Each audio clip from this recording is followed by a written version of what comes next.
నమస్కారం AC news కి స్వాగతం.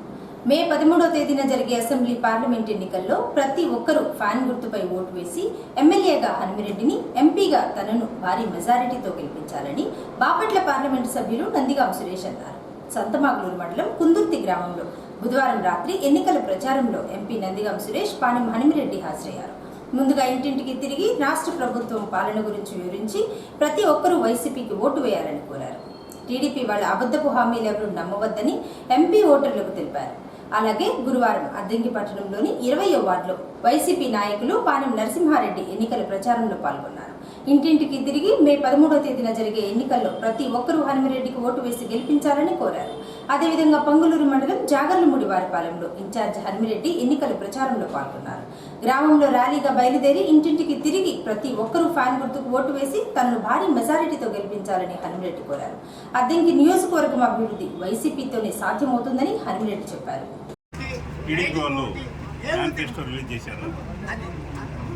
వాళ్ళు ఎన్ని మేనిఫెస్టో రిలీజ్ చేసినా టీవీ దగ్గర కూర్చొని ఒక్కడు కూడా ఎదురు చూసిన పరిస్థితి ఈరోజు రాష్ట్రంలో కనిపిస్తూ ఉంది. మొన్న జగన్మోహన్ రెడ్డి గారు మేనిఫెస్టో రిలీజ్ చేసే రోజు టీవీలకు అతుక్కొని పోయి ఉన్న పరిస్థితి మనందరం కూడా చూసి ఎలక్షన్ రిజల్ట్ కోసం ఎంత ఎదురు చూశారో జగన్మోహన్ రెడ్డి గారు మేనిఫెస్టో కోసం అంత ఎదురు చూసిన పరిస్థితి అందరం చూసాము. ఈరోజు చంద్రబాబు నాయుడు గారు మేనిఫెస్టో రిలీజ్ చేస్తామంటే ఆయన ఏ మేనిఫెస్టో పెట్టినా అది అమలు అయ్యేది కాదులే, అది మాయమాటలు సొల్లు కబుర్లే తప్ప పని జరిగేది కాదు, ఉత్త అబద్ధాలని చెప్పి జనం అందరికి కూడా తెలుసు. కావున ఒక్కరు కూడా టీవీలకు అతుక్కొని చూసిన పాపన పాలేదు. చంద్రబాబు నాయుడు గారికి మొన్న ఒక మీడియాలో మాట్లాడుతూ ఒక మాట అన్నాడు, నన్ను జనం నమ్మట్లేదు, వృద్ధాప్య పెన్షన్ 4,000 కాదు కదా, నువ్వు 40,000 ఇచ్చినా 4 లక్షలు ఇస్తా అని చెప్పినా జనం నమ్మే పరిస్థితి లేదని చెప్పి ఖచ్చితంగా నేను తెలియజేస్తా ఉన్నాను. ఇంకా వాలంటీర్ వ్యవస్థకి 10,000 ఇస్తానంటున్నాడు.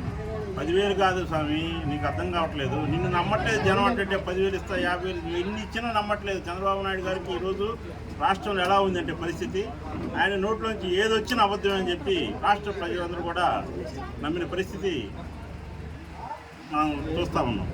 గ్రౌండ్ లెవెల్ వెళ్ళి చూస్తూ ఉంటే చంద్రబాబు నాయుడు గారు మేనిఫెస్టో ఉంది కదా, ఎట్లా ఉంది అంటే ఆయన చెప్తాడు సార్, ఆయన ఒక ఏదని చెప్తాడు, అవి జరిగే పని కావు అని చెప్పి అని అంటూ ఉన్నారు.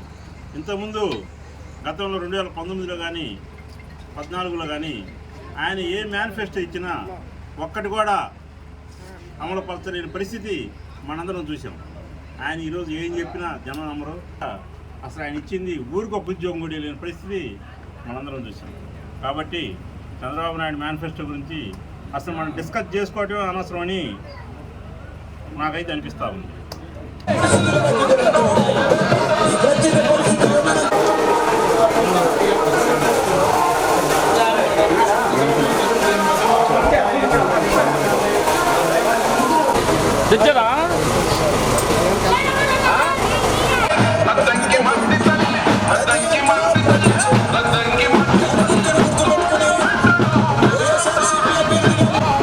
ఓటు వేసి గెలిపించాలని మీ అందరినీ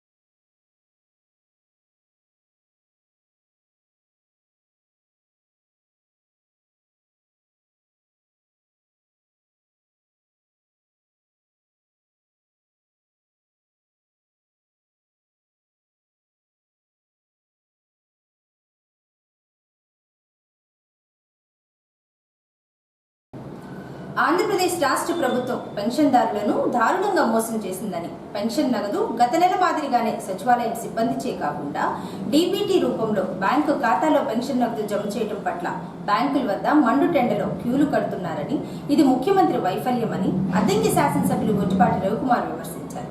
అద్దంకి మండలం శంకవరపాడు గ్రామంలో గురువారం ఎన్నికల ప్రచారంలో ఎమ్మెల్యే రవికుమార్ హాజరై ఇంటింటికి తిరిగి రానున్న ఎన్నికల్లో ప్రతి ఒక్కరూ సైకిల్ గుర్తుకు ఓటు వేసి తనను భారీ మెజారిటీతో గెలిపించాలని ఓటర్లను కోరారు.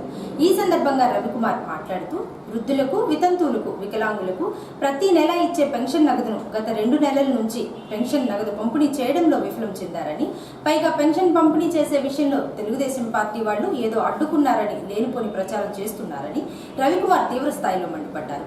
తెలుగుదేశం పార్టీ అధికారంలోనికి రాగానే ప్రతి నెల 4,000 రూపాయల పెన్షన్ నగదు నేరుగా ఇంటికే అందించడం జరుగుతుందని రవికుమార్ ఓటర్లకు తెలియజేశారు.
ఎన్నికల విధుల్లో పాల్గొనేవారు ఈ నెల 5, 6, 7, 8 తేదీల్లో వారి ఓటు హక్కును వినియోగించుకునేందుకు ఎన్నికల అధికారులు ఏర్పాట్లు చేస్తున్నారని, ప్రతి ఒక్కరూ పోస్టల్ బ్యాలెట్ను వినియోగించుకోవాలని ఆర్టీసీ నోడల్ అధికారి పూర్ణచంద్రరావు అన్నారు.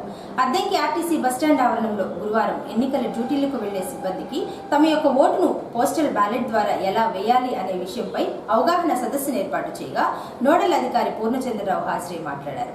అద్దంకి ఆర్టీసీ డిపో నుంచి సుమారు 50 మంది సిబ్బంది ఎన్నికల విధుల్లోకి వెళుతున్నారని, వీరందరూ ముందుగానే పోస్టల్ బ్యాలెట్ కోసం ముందుగానే దరఖాస్తులు పెట్టుకున్నారని, వారికి 5, 6, 7, 8 తేదీల్లో ఓటు హక్కు వినియోగించుకునేందుకు అధికారులు సిద్ధం చేశారని, పోస్టల్ బ్యాలెట్ విషయంలో ఎటువంటి సందేహాలున్నా ముందుగానే తెలుసుకోవాలని పూర్ణచంద్రరావు అన్నారు. పోస్టల్ బ్యాలెట్ కోసం దరఖాస్తులు పెట్టుకున్న వారందరూ ఈ నెల 5వ తేదీ నుంచి 8వ తేదీలోపు వినియోగించుకునేందుకు అవకాశం కల్పిస్తున్నారని పూర్ణచంద్రరావు పేర్కొన్నారు. డిఎం గారు పంపించిన వాళ్ళ మొత్తాన్ని జేసీ గారు ఇన్వెస్ట్ చేశారు. ఈ 56 మంది ఎవరైతే ఎలక్షన్ పడిందో వాళ్ళ మొత్తానికి latest updated election voter ID cards వాళ్ళకి మాత్రం డ్యూటీలు పడ్డాయి. అయితే మీ ఓటర్ ఐడి కార్డు, మీ యొక్క ఆఫీస్ ఆర్డర్ కాపీ, డిఎం గారి office order copy, Aadhaar card ఇవి ఖచ్చితంగా మీరు ఆర్ఓ ఆఫీస్కి మీరు తీసుకెళ్ళాలి. మీరు ఖచ్చితంగా తీసుకెళ్తేనే మీకు ఓటు వాళ్ళు ఇచ్చారు. ఎందుకంటే మీకు ఓటు ఉందా లేదా, మీకు పోస్టల్ బ్యాలెట్ ఎలిజిబులా కాదనేది వాళ్ళు వెరిఫై చేసుకునేది త్రూ ఆఫీస్ ఆర్డర్ ద్వారా మాత్రమే. ఆల్రెడీ మీ పోస్టల్ బ్యాలెట్ రెడీ అయిపోయినా అక్కడ ఈ ఆఫీస్. అయితే మీరు పోయి ఓటు వేయాలి అంటే ఖచ్చితంగా ఈ డాక్యుమెంట్స్ మాత్రం మీరు అక్కడ చూపించాలి. ఎందుకంటే మీకు ఇచ్చే ఆఫీస్ ఆర్డర్ మన ఇంటర్నల్గా మనం సాధించినాం టీపీటీ గారు. కాబట్టి ఈ ఆర్డర్లో ఖచ్చితంగా మీకు డ్యూటీలు పడ్డాయి కాబట్టి ఈ ఆర్డర్ కాపీ ఒకటి చూపించాలి. అదేవిధంగా ఓటర్ ఐడి కార్డు, మన డిపార్ట్మెంట్ ఐడి కార్డు, ఈ 3 ఉంటే ఖచ్చితంగా మీకు అక్కడ పోస్టల్ కార్డు మీకు అందిస్తారు. సో వాళ్ళు ఇచ్చి మీరు డాక్యుమెంట్ చూపించిన తర్వాత నెక్స్ట్ ఆర్ఓ గారు వారు చేసే పని ఏంటంటే మీకు పోస్టల్ బ్యాలెట్ ఓటు మీకు ఇవ్వడం. ఇచ్చే పోస్టల్ కార్డు ఓటు ఎట్లా ఉంటుందంటే దాన్ని 3 రకాలుగా వాళ్ళు విభజించారండి. 13A, 13B, 13C వాటి పేర్లు అంతే, ఏం లేదు అక్కడ. అందరికన్నా కూడా మీకు పోస్టల్ బ్యాలెట్ చాలా very easy. 13A, 13A, 13B, 13C. 13A అనేది ఒక డిక్లరేషన్ ఫామ్ ఉంటుంది అన్నమాట. ఈ 13A కానీ, 13B కానీ, 13C కానీ ఈ 3 రకాల ఫామ్స్లో మీరు చేయాల్సిన ఒకే ఒక పని, వారు ఇచ్చే పోస్టల్ బ్యాలెట్ నెంబర్ ఉంది. పోస్టల్ బ్యాలెట్ నెంబర్ ఉందన్నమాట. మీకు ఒక అతనికి పోస్టల్ బ్యాలెట్ ఇస్తున్నారంటే వాళ్ళు ఒక సీరియల్ మెయింటైన్ చేసుకుంటారు. 1 నుంచి 400 వరకు, 1 నుంచి 600 వరకు. మన ఒకలే కాదు పోస్టల్ బ్యాలెట్ అందరూ ఉంటారు. అన్ని డిపార్ట్మెంట్స్ 18 డిపార్ట్మెంట్ సమన్వయంతో పోస్టల్ బ్యాలెట్ రెడీ అయిపోతుంది. కాబట్టి మీకు ఇచ్చే ఫలానా పి రామ్మోహన్ రావు గారు వారికి ఇచ్చే పోస్టల్ బ్యాలెట్ నెంబర్ 10. మీరేం చేయాలంటే ఆ ఇచ్చిన 13A, 13B, 13C ఆ ఫామ్స్లో మీరేం చేయాలంటే మీకు ఇచ్చే పోస్టల్ బ్యాలెట్ నెంబర్ ఉంటుంది, 16 ఉంటుంది కదా. ఆ 16 సీరియల్ నెంబర్ దగ్గర 16 మీరు పెన్ లేదు, పెన్ను కూడా వారేస్తారు. మీరేం తీసుకోవాలి, మీరు తీసుకోవాల్సిన డాక్యుమెంట్స్, ప్రూఫ్డ్ డాక్యుమెంట్స్ అవే తీసుకెళ్ళాలి. మీరు ఖచ్చితంగా సీరియల్ నెంబర్ వేయాలి, మీ సిగ్నేచర్ కూడా చేయాలి. 13A, 13A అనేది ఒక డిక్లరేషన్ ఫామ్. దాంట్లో ఏముంటుందంటే ఇది నా సమక్షంలోనే రిటర్నింగ్ ఆఫీసర్ గారు నాకు అందిస్తున్నారు, దీంట్లో ఎటువంటి పక్షపాతం లేదని చెప్పేసి ఇంగ్లీష్లో మ్యాటర్ ఉంటుంది లోపల. ఇందాక మ్యాటర్ అనేది ఇది నా సమక్షంలోనే రిటర్నింగ్ ఆఫీసర్ గారు నాకు అందించారు, నా పోస్టల్ బ్యాలెట్ నేను స్వైచ్ఛికంగా నేను తీసుకున్నాను. ఆంధ్రప్రదేశ్ రాష్ట్ర అభివృద్ధి తెలుగుదేశం పార్టీతోనే సాధ్యమవుతుందని, వైసీపీ పాలనలో అందరూ మోసపోయారని అద్దెంకి శాసనసభ్యులు గొట్టిపాటి రవికుమార్ విమర్శించారు. పంగులూరు మండలం ముప్పవరం గ్రామానికి చెందిన కామేపల్లి వీరరాఘవయ్య స్వామి, సుమన్, స్వామి, వాసు మరియు 20 కుటుంబాల వారు ఎమ్మెల్యే రవికుమార్ సమక్షంలో తెలుగుదేశం పార్టీలోకి చేరగా రవికుమార్ పార్టీ కండువా కప్పి పార్టీలోకి ఆహ్వానించారు. అలాగే కొండమంజులూరు గ్రామానికి చెందిన 20 కుటుంబాల వారు వైసీపీని విడి ఎమ్మెల్యే రవికుమార్ సమక్షంలో టీడీపీలోకి చేరగా వీరికి రవికుమార్ పార్టీ కండువా కప్పి పార్టీలోకి ఆహ్వానించారు.